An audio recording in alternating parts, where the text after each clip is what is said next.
दुनिया रे समस्त को विश्वास भरोसा करी हेबो ताहा असंभव। एही परिस्थिति रे जदि आपण अपरिचित लोकमानक सह मिलामिशा कले तार परिणाम केते जे भयंकर हेबो कही हेबो नाही। एही परि गोटे विषय को नेकी आज आम कहानी। तेबे दर्शक बंधु चलंतु आमे एही कहानीटी को नेकी आगो को बढ़िबा। सागर से दिन निज ऑफिस रु काम सारी घर आड़ को फेरु थाए। आकाश रे से दिन जन पूरा हसु थाए। तारार आलोक रे पूरा दिन परि मने हेउ थाए। दिन सारा निज काम बोझरु हल्का होई एही परि परिवेश को उपभोग करी सागर निज घर आड़ को जाउ थाए। ठीक एही टाइम रे गोटे छम छम पाउंजीर शब्द सागर को अन्यमनस्क करदेला। से पछक बुलिकी देखे तो पछरे केही भी नथिले। केही न दिखा जिबारु पुणी निज घर आड़ को जीवाकु लागिला। किंतु पुणी सेही समान शब्द सागरर पाद को अटकाई देला। एथर किंतु देखिला किछि दूर गोटे सुंदर झियो छिड़ा होई थाए। चुप चुप सागरर पछरे आसीबाकू चेष्टा करुथाए। किंतु केजाणी काहींकी सागर एबे से झियो आड़कू जीवाकू लागिला। से झियोटी सागरर आसीबार देखि तळकू मुह पोती छिड़ा होई गला। सागर जेते आगकू आगकू बढ़ु थाए सागर को से झियोर चेहरा गोटे अचिना चेहरा परी दृश्यमान होई थाए। सागर सबुदिन निज ऑफिस रु काम सारी एही रास्ता रे जीवा सीवा करे। किंतु आगरु केबे भी एठारे एही झियो को देखि नथिला। सागर से झियो पाखकू जाईकी से झियोर परिचय पचारिबाकू लागिला। सागर कहिला, आपण किए? एते राती रे एही निछाटिया रास्ता रे आपण कौन करुछंती? से झियोटी एबे ता आखि को धीरे ऊपर को करी सागर को कहिला, मो ना माया। मु मो बापांक साथी रे एही शहर को नुआ करी आसीछि। मु सबुदिन एही माने बुलाबुली करे। किंतु आज बुलु बुलु बहुत देरी हे गला। घर को जाईकी बापांक ठारू गाली सुनी अपेक्षा मु एही रास्ता रे रही जिबाटा ठीक मने कली। सागर भी यही सहर रे एकाकी रहु थाए। झियोटीर एमितिका असहाय परिस्थिति देखि सागर ताकू निज घर को जीवा पाई कहिला। झियोटी प्रथमे जीवाकू तो नाही गला। किंतु किछि समय भाबिबा परे झियोटी सागर साथी रे जीवाकू राजी होई गला। एबे दी जण जाक आगकू चालिबाकू आरंभ कले। एमिति चालू चालू सागर को माया पचारिला, आपणकर घरे किए किए अछंती? मोर सेठिकी जीवाटा सेमानकू खराब लागिवनी तो? सागर टिके हसी करी कहिला, अरे ना ना, मु एई सहर रे एकुटिया रहे।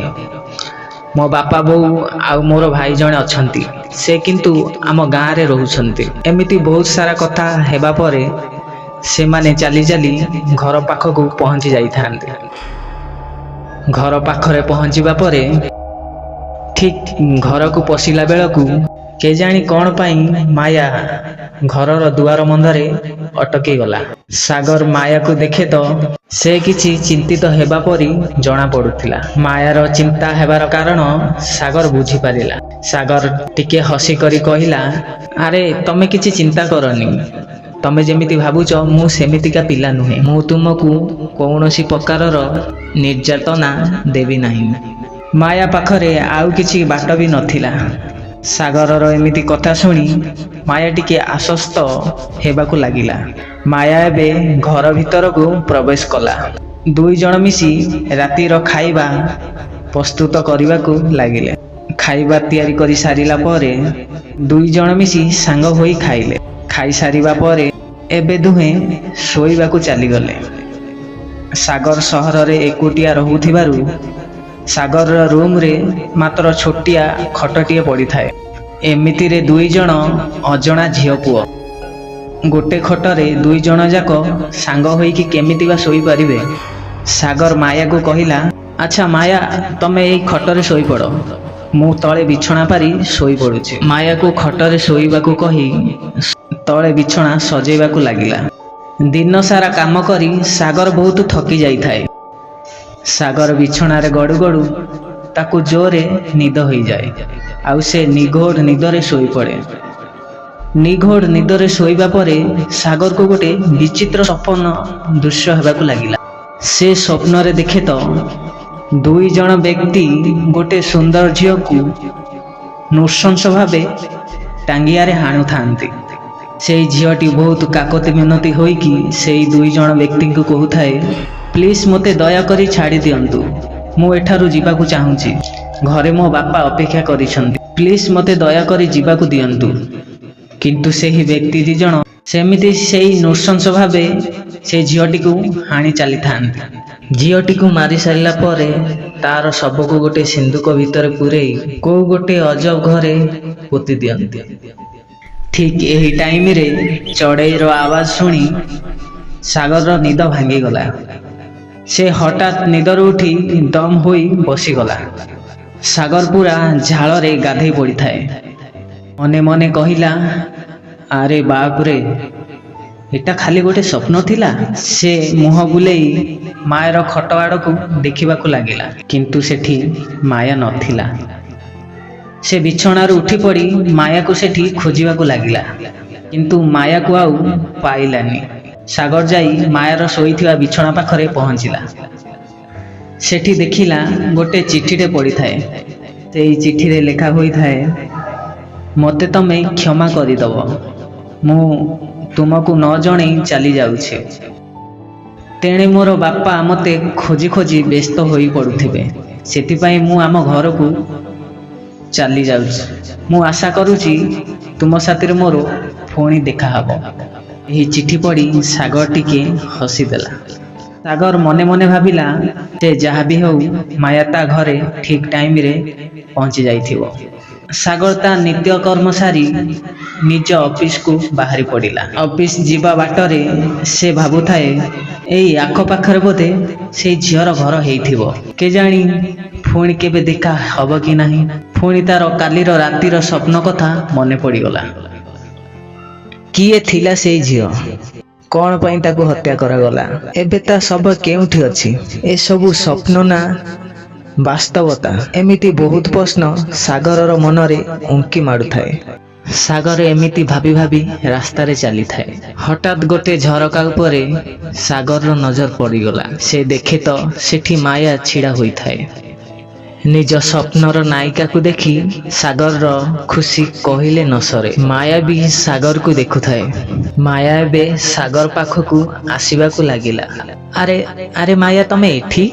माया हसी देई कहिला, क्षमा करिबो महाशय, आपणकर किछि आपत्ति अछि कि? तुमको टिके देखिबाकू इच्छा हैला, सेथि पई चली आसिले। सागर ऑफिस भी आउ किछि दूर रे थिला।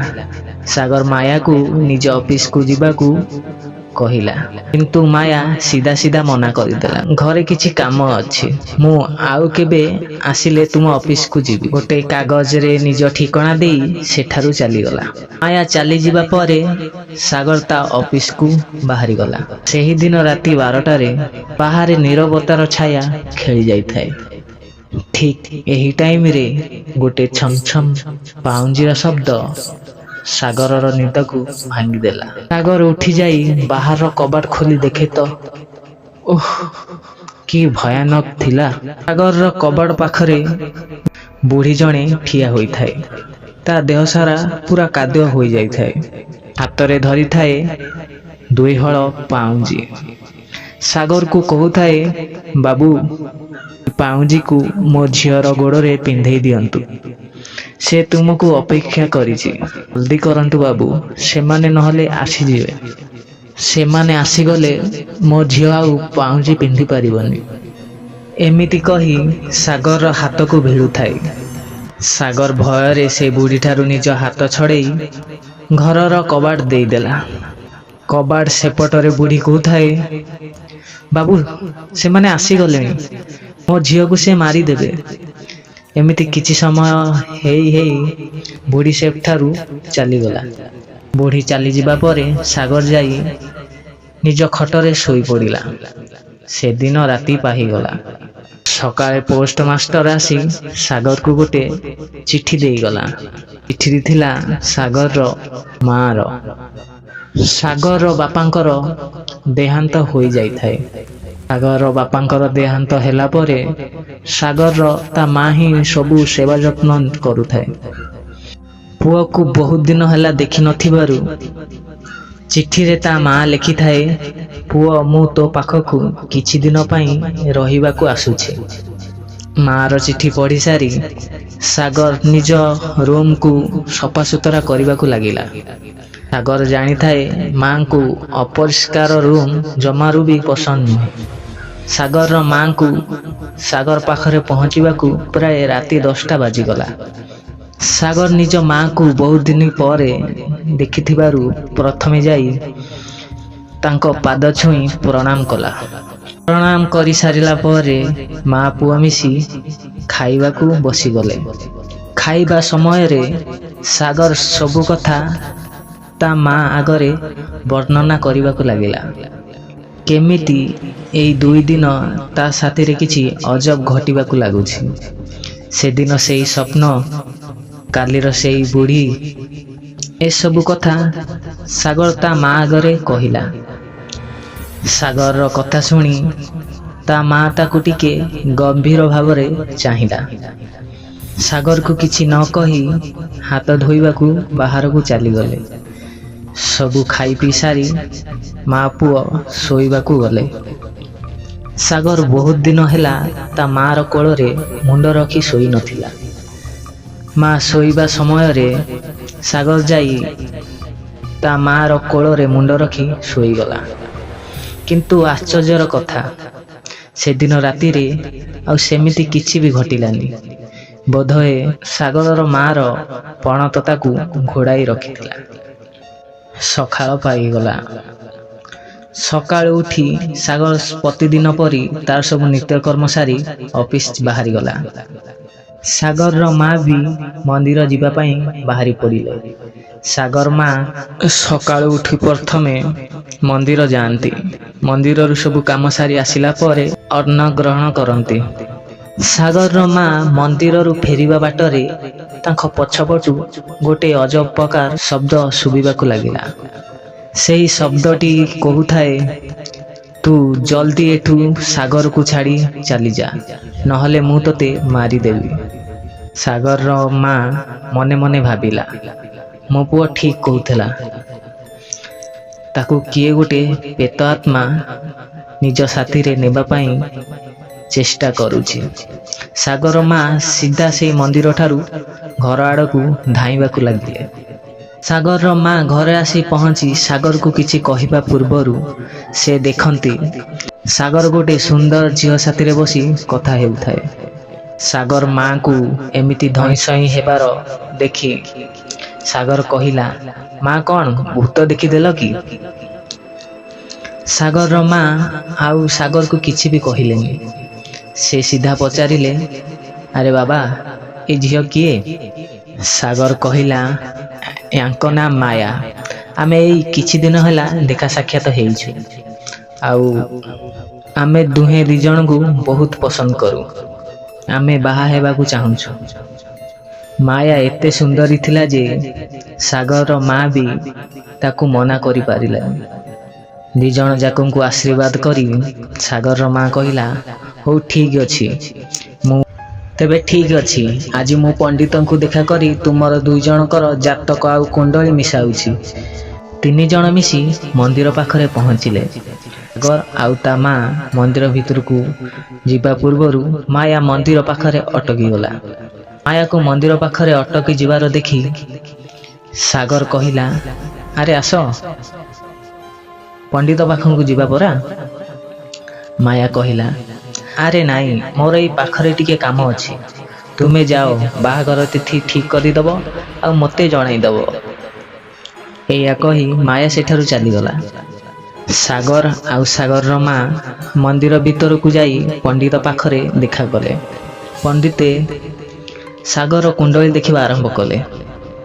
ସେ ସାଗରର କୁଣ୍ଡଳି ଦେଖି ପୁରା ସ୍ତବ୍ଧ ହୋଇଗଲେ। ପଣ୍ଡିତେ ସାଗରକୁ କହିଲେ, ତୋ ଜୀବନରେ ଗୋଟିଏ ଭୟାନକ ଝିଅ ପ୍ରବେଶ କରିଛି। ତୁ ଯେତେ ଶୀଘ୍ର ପାରୁଛୁ ସେଇ ଝିଅଠାରୁ ଦୂରେଇ ଯା, ନହେଲେ ବହୁତ ଡେରି ହେଇଯିବ। ନିଜ ସ୍ୱପ୍ନର ନାୟିକା ବିଷୟରେ ଏମିତିକା କଥା ଶୁଣି ସାଗରକୁ ଜମାରୁ ବି ଭଲ ଲାଗିଲାନି। ସେ ମନ୍ଦିର ଭିତରୁ ବାହାରି ପଦାକୁ ପଳେଇ ଆସିଲା। ମା ପୁଅ ଦୁହେଁ ମନ୍ଦିରରୁ ଘରକୁ ପଳେଇ ଆସିଲେ। ଦୁଇଜଣ ଯାକ ବହୁତ ଥକି ଯାଇଥାନ୍ତି। ଆଉ ସେଇ ଦୁଇଜଣକୁ ନିଦ ଆସିଗଲା। ସେ ଦୁହେଁ ଶୋଇପଡ଼ିଲେ। ସେଦିନ ଥିଲା ଅମାବାସ୍ୟା ରାତି। ଏହି ଅମାବାସ୍ୟା ରାତିରେ ଭୂତମାନଙ୍କର ଶକ୍ତି ଦୁଇଗୁଣ ହୋଇଯାଇଥାଏ। ସାଗରର ମା ଉଠି ଦେଖେ ତ ସାଗର କବାଟ ଖୋଲି ବାହାରକୁ ଯାଉଛି।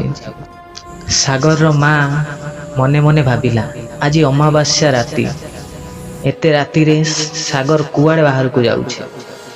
ତା ମା ବି ତା ପଛରେ ଯିବାକୁ ଲାଗିଲା। ତାପରେ ସାଗରର ମା ଯାହା ଦୃଶ୍ୟ ଦେଖିଲା, ରୁମ ଟାଙ୍କୁରି ଯିବା ପରି ଥିଲା। ସାଗର ଗୋଟେ କଦର୍ଯ୍ୟ ମୁହଁ ପ୍ରେତ ଆତ୍ମା ସାଥିରେ ପ୍ରେମନୀଳା ଚଲେଇଥାଏ। ସେ ଆଉ କେହି ନଥିଲା, ସେ ଥିଲା ମାୟା। କିନ୍ତୁ ସେ ଆଗ ପରି ଏତେ ସୁନ୍ଦର ନଥିଲା। ତା ମୁହଁ ପୁରା ଭୟଙ୍କର ଆଉ କଦର୍ଯ୍ୟ ଥିଲା। କିନ୍ତୁ ଆଶ୍ଚର୍ଯ୍ୟର କଥା, ସାଗରର ମା ଯାହା ଦେଖିପାରୁଥିଲା ସାଗର ଦେଖିପାରୁନଥିଲା। ସାଗରକୁ ସେ କଦର୍ଯ୍ୟ ମୁହଁ ଜମାରୁ ବି ଦେଖାଯାଉନଥିଲା, ଯାହା ତା ମା ଦେଖିପାରୁଥିଲା।